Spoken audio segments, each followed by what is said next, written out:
Conferencia Pathwork número 152. La conexión entre el ego y el poder universal. Saludos, mis muy queridos amigos. Que esta conferencia les dé renovada percepción interior y fortaleza, de manera tal que sus intentos por encontrarse a sí mismos, quiénes son, a dónde pertenecen y cómo volverse plenos, se vuelvan un poco más fáciles. Que a través de estas palabras encuentren un nuevo haz de luz, al abrirse verdaderamente a nuevos aspectos de ideas que tal vez han oído antes, pero que aún no se han vuelto para ustedes una verdad experimentada personalmente. A fin de cuentas, el significado y la plenitud de la vida propia depende enteramente de la relación entre el ego y el principio de vida universal, el yo real, como también lo llamamos. Si esta relación está equilibrada, todo se pone en su lugar. De un modo u otro, todas estas conferencias tratan acerca de este tema, aunque siempre intento hablar de él de diferentes maneras para ayudarte a que finalmente experimentes la verdad de estas palabras. Tratemos de definir nuevamente qué es el principio de vida universal y cómo se manifiesta en ti. El principio de vida universal es la vida misma.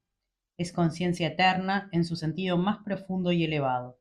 Es movimiento eterno y placer supremo. Dado que es la vida, no puede morir. Es la esencia de todo lo que respira, se mueve, vibra. Lo sabe todo porque se crea y se perpetúa a sí mismo constantemente, porque no puede ser desleal a su propia naturaleza. Cada conciencia individual es conciencia universal. No es solo una parte de ella, ya que una parte implica solo un poco, sino que allí donde existe conciencia es la conciencia original. Esta conciencia original o principio de vida creativa toma diversas formas. Cuando en el proceso de individualización una entidad pasa el punto de recordar su conexión con su origen, ocurre una desconexión. La conciencia particular continúa existiendo y conteniendo la conciencia universal, pero se vuelve inconsciente de su propia naturaleza, sus leyes y sus potenciales. En resumen, este es el estado de la conciencia humana como un todo. Cuando empiezas a tomar conciencia del principio de vida, descubres que siempre has estado allí, pero que no lo habías notado porque vivías en la ilusión de existir separadamente. Por lo tanto, no es completamente correcto expresar que la conciencia universal se manifiesta. Sería más correcto decir que empiezas a notarla. Podrías notar el poder siempre presente del principio de vida como conciencia autónoma o como energía. El ego personalidad separado posee ambos, pero la inteligencia del ego es muy inferior a la inteligencia universal, puedas o no reconocerla y usarla. Con la energía pasa lo mismo. La conciencia y la energía no son aspectos separados de la vida universal, son una unidad, pero algunas personas tienden a ser más receptivas a una o a la otra. Ambas son experimentadas como parte de la propia autorrealización. Una de las características básicas del principio de vida universal, sea que se exprese como conciencia autónoma o como energía, es ser espontáneo. No es posible que se revele a través de un proceso laborioso ni de un estado tenso y demasiado concentrado. Su manifestación es siempre un resultado indirecto del esfuerzo. Ocurre en el momento menos esperado. Por indirecto, quiero decir que debes hacer esfuerzos, por supuesto. Debes superar resistencias para enfrentarte contigo mismo a la verdad, para admitir tus problemas y tus defectos y despojarte de tus ilusiones. Esto sí requiere mucho esfuerzo. Debes convocar toda la fortaleza y el coraje que puedas juntar en todo momento, pero es necesario usar el esfuerzo para ver la verdad acerca de uno mismo, abandonar una ilusión específica y superar una barrera que te impide desear ser constructivo en vez de destructivo, y no para un proceso hasta ahora teórico que promete ser bueno, llamado autorrealización. Si la autorrealización es forzada y buscada arduamente, no podrá llegar. Llega como un subproducto, por así decirlo, aunque sea todo lo que alguna vez puedas desear alcanzar. Cada paso dado hacia ver la verdad en el yo, con un deseo genuino de una participación constructiva en el proceso creativo de la vida, libera el yo. Es así como comienzan los procesos espontáneos. Nunca son conscientemente volitivos. De allí que cuanto más grande sea el miedo a lo desconocido, a soltarse, a los procesos involuntarios en el propio cuerpo, menos posibilidad habrá de experimentar el principio de vida espontáneo en el yo. El principio de vida podrá tomar la forma de una sabiduría previamente inimaginable, para solucionar los problemas personales o para cultivar los propios talentos creativos. O podrá manifestarse como un modo nuevo y vibrante de experimentar la vida que le da un nuevo sabor a todo lo que uno está haciendo y viendo. El principio de vida es siempre seguro, siempre ofrece una esperanza justificada que nunca decepciona. En esta nueva experiencia de vida nunca hay ningún miedo. Sin embargo, no puede ser empujada ni forzada. Sucederá exactamente en la medida en que no le temas más a los procesos involuntarios. La humanidad se encuentra en la posición paradójica de anhelar profundamente los frutos de estos procesos involuntarios y, aún así, temerles y luchar contra ellos. El conflicto es terrible y trágico. Puede resolverse solo cuando sueltas el miedo. A fin de cuentas, todos los problemas psicológicos vienen de este conflicto existencial mucho más profundo, que está mucho más allá de la neurosis individual y las dificultades personales que el niño experimenta y que más tarde causan conflictos interiores y conceptos erróneos. Toda la vida se mueve hacia la resolución de este conflicto. La precondición de tal resolución es que primero debes hallar y entender los conflictos neuróticos individuales. Necesitas aprender a ver y aceptar todo lo que es real en ti, en otros y en la vida. Debe prevalecer la honestidad para detener tus intentos de engañar a la vida, por sutilmente que sea. Debes deshacerte de todos los defectos de carácter, y cuando digo deshacerte, quiero decir reconocerlos plenamente y observarlos objetivamente, sin hundirte en la desesperación ni negar los defectos. Esta actitud en sí misma se deshace de los defectos de una manera infinitamente más efectiva que cualquier otro enfoque. En otras palabras, no es una cuestión de tener que deshacerse de los defectos primero para que luego pueda suceder algo más. Es una cuestión de ser capaz de verse a uno mismo con calma en el defecto. Solo entonces uno será capaz de percibir el conflicto existencial entre el ego y la conciencia universal. La conciencia universal, que se manifiesta espontáneamente, no tiene nada que ver con preceptos religiosos de una deidad distante o de una vida más allá de esta vida física. Estas son interpretaciones equivocadas que han surgido como resultado de sentir este principio de vida universal. Cuando una persona lo siente y trata a tientas de transmitir esta experiencia a aquellos cuyo ego aún está en conflicto con el principio de vida creativa, ocurren las interpretaciones equivocadas.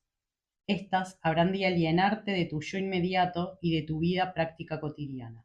La gente que tiene miedo de estos procesos alienantes se deshace de ellos creando una teoría vaga. Desean encontrar una concesión entre su anhelo, que viene del profundo sentido de las posibilidades presentes que están disponibles para ellos, y su miedo. Esta concesión existe en cada forma de religión formalizada que aparta a Dios del yo y de la vida cotidiana, que escinde la naturaleza humana en el ser espiritual y el físico. De esta manera, la plenitud total se quita de la hora y se pone en una vida después de la muerte.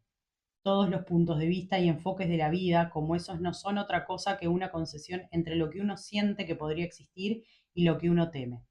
Este miedo va más allá de los miedos neuróticos que provienen de los conceptos erróneos y de los traumas experimentados personalmente. ¿Qué es este miedo básico a soltar el ego externo para permitir que los procesos universales se desplieguen y te lleven? Es el malentendido de que abandonar el ego significa abandonar la existencia. Para lograr un entendimiento un poco mejor de este problema, consideramos cómo se formó el ego a partir de la vida universal. La individualización es un aspecto integral de la fuerza de vida universal. La vida está siempre moviéndose, extendiéndose, expandiéndose y contrayéndose, encontrando nuevas áreas de experiencia y ramificándose en nuevos territorios. La vida creativa no es diferente. Entonces, encuentra modos por siempre nuevos de experimentarse a sí misma. Al separarse más y más de su fuente original, una conciencia individual se olvida de su esencia y se vuelve inconsciente de sus propios principios y leyes, hasta que parece ser una entidad totalmente separada. Por lo tanto, la existencia individual es asociado solo con la existencia separada. Entonces, abandonar al ego habrá de parecerle al individuo como una aniquilación de su existencia personal única. Esta es la condición actual de los seres humanos. Vives en la ilusión de que la vida, el sentido del yo soy, puede encontrarse solo en tu existencia separada. Esta ilusión ha traído la muerte al reino humano, porque la muerte no es otra cosa que esta ilusión llevada hasta su última consecuencia absurda. Darse cuenta del carácter ilusorio de una existencia del ego separada es un paso extremadamente importante en la evolución de la humanidad. Cualquier trabajo de autorrealización enfoca el tema de manera muy clara. En la medida en que tú mires la verdad inmediatamente disponible de tú como individuo, encontrarás que tú y el principio de vida creativa son una unidad. Entonces encontrarás que puedes darte cuenta y cerciorarte de todo lo que estoy diciendo, aquí y ahora mismo. No es una enseñanza teórica que, en el mejor de los casos, puedas considerar intelectualmente. Cuando más te mires a ti mismo en verdad y te despojes de las ilusiones acerca de ti mismo, más te darás cuenta de que cuando permites que los procesos involuntarios del principio de vida creativa se hagan cargo y se integren con las funciones del ego, no entregas la existencia individual. Algunos de mis amigos han empezado a experimentar con más y más frecuencia la inmediatez de esta vida más grande. Experimentan una renovación de energía y encuentran que, paradójicamente, cuanto más dan de su energía, más energía renovada generan interiormente. Porque esa es la ley del principio de vida universal. El estado separado opera de manera dualista. Parece lógico que cuanto más uno da, menos tiene y más reducido se vuelve. Esto viene de la ilusión de que el ego externo es todo lo que constituye la individualidad. Esta es la raíz del miedo a soltar todas las apretadas defensas del ego. Por el mismo motivo, aquellos que empiezan a experimentar estos poderes y energías también empiezan a notar la afluencia de una inteligencia inspiradora que parece ser mucho más vasta que cualquier otra cosa que conozcan en su intelecto exterior como opuesto a la sabiduría interior. Y sin embargo, es esencialmente su mejor yo. Al principio parece ser un poder ajeno, pero no lo es. Parece serlo solo porque estos canales han sido obstruidos debido a la propia ignorancia de su existencia y a pequeñas mentiras personales y autoengaños. Esta inteligencia más vasta se manifiesta como inspiración, como guía y como una nueva forma de intuición que viene no en un sentimiento vago, sino en palabras concisas, en un conocimiento definido que puede ser captado y traducido al vivir cotidiano. El descubrimiento de esta nueva vida reconcilia los opuestos aparentes de ser un individuo y ser uno con todos los otros, ser parte integral de un todo. Estos ya no son opuestos irreconciliables, sino hechos interdependientes. Cuando el ego se conecta con la vida universal, todos los opuestos como esos, todas las alternativas que son, en apariencia, mutuamente excluyentes y que causan tan angustia a la humanidad, empiezan a ponerse en su lugar. Cuando hablo de soltar el ego, no quiero decir aniquilarlo, ni siquiera desatender su importancia o dejarlo de lado. El ego ha hecho de sí mismo una parte separada de la vida universal que puede encontrarse en lo profundo del yo. Cuando el ego esté listo para reconectarse con la fuente original, la vida universal estará inmediatamente accesible si así se desea. Cuando el ego se vuelva lo suficientemente fuerte como para correr el riesgo de confiar en otras facultades distintas que sus limitadas capacidades conscientes, encontrará una nueva seguridad que previamente ni soñaba. El miedo a este nuevo paso proviene de la idea de que el ego será aplastado, caerá en la nada y dejará de existir. Este miedo parece aliviarse al aferrarse a sustancias psíquicas inmóviles y petrificadas. Lo inmóvil parece ser seguro, lo móvil peligroso. El deseo de aferrarse hace que la vida dé miedo, porque la vida es un movimiento eterno. Cuando encuentres que el movimiento es seguro porque te lleva, habrás encontrado la única seguridad real que existe. Toda otra seguridad, confiar en lo estático o apoyarse en ello, es ilusoria y engendra cada vez más miedo. Es el mismo principio que mueve los planetas, los cuales no caen en el espacio. En el centro de la difícil condición humana siempre se encuentra el sentimiento. Si no me aferro a mí mismo, me pongo en peligro. Y una vez que eres consciente de este sentimiento, posees una clave muy importante, porque entonces puedes considerar la posibilidad de que sea un error. No hay nada que temer, no puede ser aplastado ni aniquilado, solo puede ser llevado tal como los planetas son llevados por el espacio. Tal como lo digo tan a menudo, el estado de conciencia actual de la humanidad crea el mundo en el que vives, incluyendo sus leyes físicas. Estás muy habituado a poner primero el efecto y luego la causa. Este es un resultado de tu estado mental dualista, el cual es incapaz de ver todo el cuadro y tiende a pensar de un modo o esto o aquello. No estás relegado a esta esfera. Esta esfera, en cambio, con todos sus contenidos, es una expresión del estado de conciencia general de la humanidad. Una de las leyes físicas que expresa este estado de conciencia es la ley de gravedad. Es una ley especial que corresponde solo a tu conciencia dualista. La ley de gravedad tiene un paralelo o expresa en el nivel físico la reacción emocional y la aprensión a caer, y aplastarse cuando se abandona el ego como única forma de existencia individual. Las esferas de conciencia que han trascendido el dualismo de este plano tienen leyes físicas diferentes que corresponden a su conciencia general. La ciencia humana, aún desde el punto de vista meramente materialista, muestra que esto es así. La ciencia del espacio lo prueba. En el espacio exterior no hay gravedad. La tuya no es la realidad final ni la única. Esta analogía es algo más que meramente simbólica. Es un signo que podría ampliar tu horizonte al pensar en nuevas fronteras de realidad y experimentarlas internamente, disminuyendo así tu miedo y tu existencia en el ego ilusoria y aislada. ¿Cómo aplicar esto, mis amigos, allí donde está la mayoría de ustedes en su búsqueda del yo real? Esto conecta inmediatamente con mirar las diversas capas de tu conciencia. Cuanto más éxito tengas en hacer consciente el material previamente inconsciente y, en consecuencia, reorientar los reflejos falsos de los materiales previamente inconscientes, más te acercarás a la realidad del principio de vida universal dentro tuyo. El principio de vida universal se volverá entonces más libre para revelarse y tú te volverás más libre de miedos, vergüenzas y prejuicios, de modo que podrás abrirte a la disponibilidad de este principio. Cualquiera puede corroborar que cuanto más coraje se convoca para mirar la verdad de uno mismo y ninguna otra cosa que la verdad, más fácil se vuelve conectarse con una vida interior más vasta, segura y dichosa. Cuanto más conectado te vuelvas con algo que elimina toda la incertidumbre y todo el conflicto, más sentirás una seguridad y una habilidad para funcionar que nunca supiste que podría existir dentro tuyo. Allí hay funciones de poder, de energía, funciones de inteligencia que resuelve todos los conflictos y provee soluciones a problemas aparentemente irresolubles.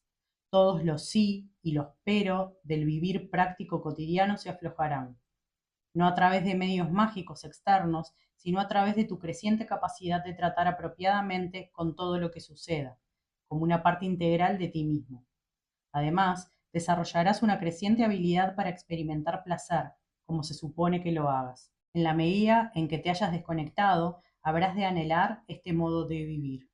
Hace pocos años usé los siguientes términos para describir ciertos niveles fundamentales generales de la personalidad humana: el yo superior, que significa el potencial real de cada uno, la vida universal en el centro de cada ser humano; el yo inferior, hecho de todos tus engaños, tus defectos de carácter, tus ilusiones, simulaciones y destructividad. Luego hablé de un tercer componente que al principio llamé el yo máscara y más tarde el yo idealizado. Este está basado en fingir ser lo que uno quiere ser o lo que uno siente que debería ser para gustarle a los otros y ser aprobado. Durante nuestras conversaciones nos hemos encontrado cara a cara con muchos aspectos de esta tríada. Una vez hablé de un fenómeno frecuente, que a menudo te avergüenzas de tu yo superior, de lo mejor de ti mismo. Para muchos tipos de personalidad parece ser una vergüenza exhibir lo mejor de uno, los propios impulsos más amorosos y generosos. Parece mucho más fácil y menos embarazoso mostrar lo peor de uno. Hoy puedo hablar un poco más de este tema en un nivel más profundo y sutil, ya que este es un punto muy importante, conectado inmediatamente con el miedo a exponer el yo real. Algunas de mis conferencias anteriores describían simplemente ciertos rasgos de un tipo de personalidad en un nivel relativamente superficial. La personalidad específica de la que hablaba entonces siente esta vergüenza primordialmente acerca de las buenas cualidades, acerca del dar y el amar. Tales personas creen que ceden ante las demandas de la sociedad y de este modo pierden la integridad de su individualidad. Tienen miedo de someterse a las opiniones de los demás y depender de ellas, y por consiguiente se sienten avergonzados de cualquier impulso genuino de hacer algo agradable por los demás. Por lo tanto, se sienten más ellos mismos cuando son hostiles, agresivos y crueles. Todos los seres humanos tienen una reacción similar ante su yo real. Esto no se aplica solo a su bondad y amorosa generosidad reales, sino también a todos los otros sentimientos y modos de ser reales. Esta extraña vergüenza se manifiesta como un sentimiento embarazoso y una sensación de estar expuesto acerca del modo en que uno es realmente. Hace que uno se sienta como si estuviese desnudo y expuesto. Esta experiencia puede ser registrada por todos, y no es la vergüenza por los propios engaños y destructividad ni por la propia sumisión. Esta vergüenza es de un nivel completamente diferente y de una cualidad diferente. El único modo en que puedo describirla es decir que lo que uno realmente es se siente como avergonzante desnudez, sin consideración alguna a sus buenos o malos pensamientos, sentimientos o conducta. Es extremadamente importante que entiendas esto porque explica cómo se crean los niveles artificiales. Estos niveles artificiales no son el resultado exclusivo de conceptos erróneos en el sentido usual. Cuando el centro desnudo de uno mismo, como uno es ahora, es expuesto, la personalidad siente menos miedo de la aniquilación o el peligro, pero siente más vergüenza. El elemento de peligro entra cuando el ego cede ante los procesos involuntarios. La vergüenza se siente del modo más agudo cuando llega el momento de ser lo que uno es ahora. A causa de este sentimiento, la gente finge. Este es un tipo de simulación diferente del que cubre la falta de integridad, la destructividad y la crueldad. Este tipo diferente de simulación es más profundo, más sutil. Puede ser que finjas cosas que en realidad sientes. Puede ser que realmente sientas amor, pero sientes que mostrar ese amor real es como estar desnudo. Entonces creas un amor falso. Puede ser que realmente sientas enojo, tal como eres ahora. Pero ese enojo real se siente como desnudez. Entonces creas un enojo falso. Puede ser que realmente sientas tristeza, pero te sientes mortificado de reconocer esa tristeza, aún para ti mismo. Entonces creas una tristeza falsa que puedes exhibir fácilmente ante los demás. Puede ser que realmente experimentes placer, pero también es humillante exponer eso. Entonces creas un placer falso. Esto se aplica aún a elementos como la confusión y la perplejidad. Como he explicado en la última conferencia, intensificas y dramatizas tus emociones y así las falsificas. Como el sentimiento real parece tan desnudo y expuesto, creas uno falso. Esta falsificación funciona como una vestimenta protectora que nadie conoce excepto el propio yo más profundo, a menudo inconsciente. Esta vestimenta protectora lo anestesia a uno contra la vibración y la vivacidad de la vida. Todas las imitaciones como esas construyen una pantalla entre tú y tu centro de vida. Esto también te separa de la realidad, porque es la realidad de tu propio ser la que no puedes soportar, y te sientes obligado a imitar, falsificando de tal modo tu propia existencia. La corriente de la vida moviéndose parece peligrosa, no solo en lo que concierne a tu seguridad, sino también al afectar tu orgullo y dignidad. Pero todo esto es completa y trágica ilusión. Así como solo podrás encontrar verdadera seguridad cuando te unes con la fuente de toda la vida dentro tuyo, de la misma manera, solo podrás encontrar verdadera dignidad cuando superes la vergüenza de ser real, lo que sea que esto pueda significar en el momento. A veces, la aniquilación parece un mal menor que la extraña sensación de vergüenza y de que el propio ser real sea expuesto. Cuando reconozcan esta vergüenza y no la hagan a un lado como insignificante, habrán dado un paso tremendo, mis amigos. Sentir esta vergüenza es la clave para encontrar un adormecimiento que causa desesperación y frustración porque lleva a una autoalienación y a una desconexión de un tipo particular. No es traducible al lenguaje racional porque no es posible decir nada que distinga lo real de lo falso en meras palabras. Solo el sabor de la experiencia y la cualidad de ser son diferentes. Los sentimientos que son una imitación a menudo son sutiles y están arraigados tan profundamente que se han vuelto una segunda naturaleza. Por lo tanto, se requiere un soltar profundamente sensible, un dejarte ser tú mismo y dejarte sentir, como así también querer tener discernimiento acerca de tus descubrimientos.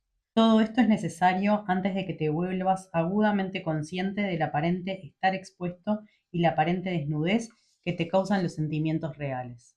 La imitación sutil no solo reproduce otros sentimientos o sentimientos opuestos a los que registras, sino también, y con la misma frecuencia, los sentimientos idénticos.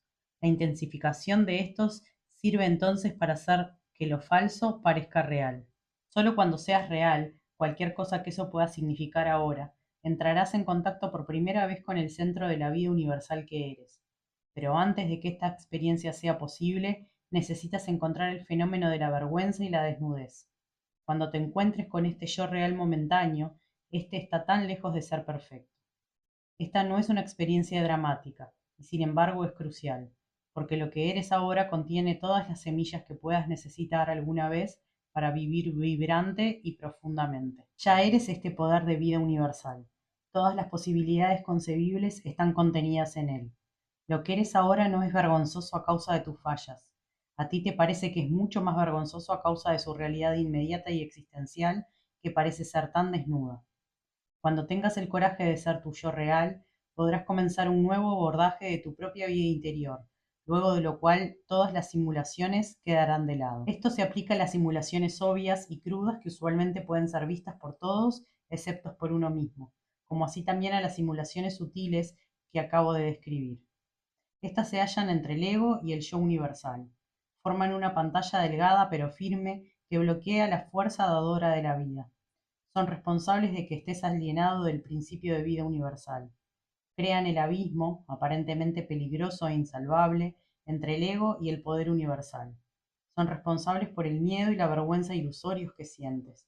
Esta vergüenza es tan básica como todos los miedos responsables de los conceptos erróneos y la escisión del individuo. Se origina en algunos miedos y crea otros, pero no es exactamente lo mismo que los miedos. La vergüenza por la propia desnudez, al mostrar tu yo, tal como estés ahora, es explicada por el profundo simbolismo de la historia de Adán y Eva.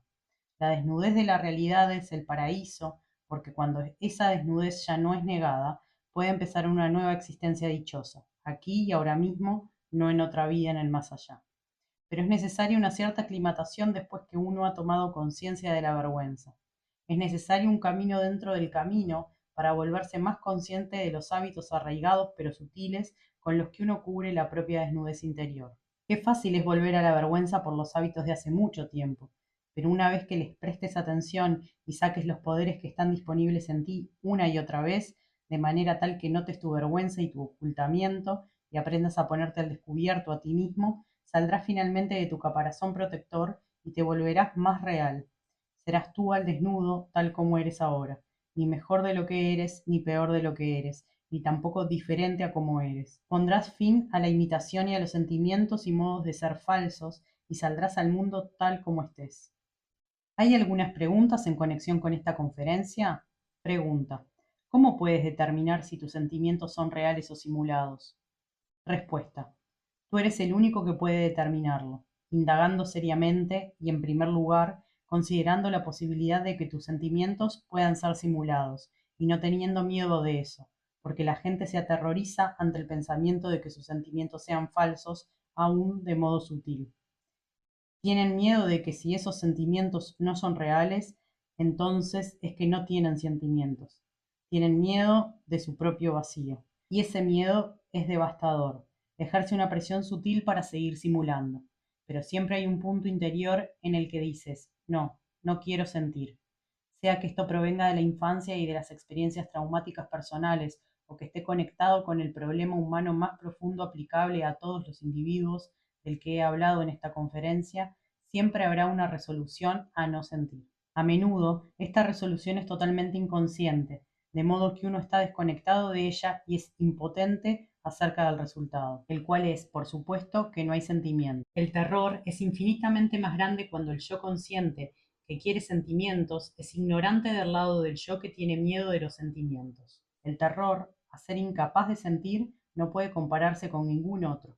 Por lo tanto, es de enorme ayuda darse cuenta de que realmente no hay nadie sin sentimientos y de que esos sentimientos nunca podrán morir permanentemente.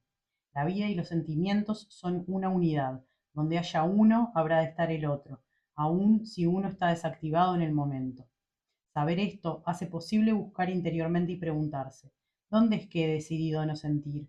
En el momento en que te vuelvas agudamente consciente de tu miedo a sentir, dejarás de temer no tener sentimientos. Entonces, será posible reactivar tus sentimientos con la ayuda de la razón a través de la evaluación realista y racional de las circunstancias. Les he dado mucho sobre lo cual pensar. Es bastante material que pueden usar fructíferamente en la continuación de su pathwork. Sean benditos cada uno de ustedes, que sus intentos de volverse reales, de encontrar el coraje para ser desnudamente reales sin ninguna falsa cubierta, tengan éxito.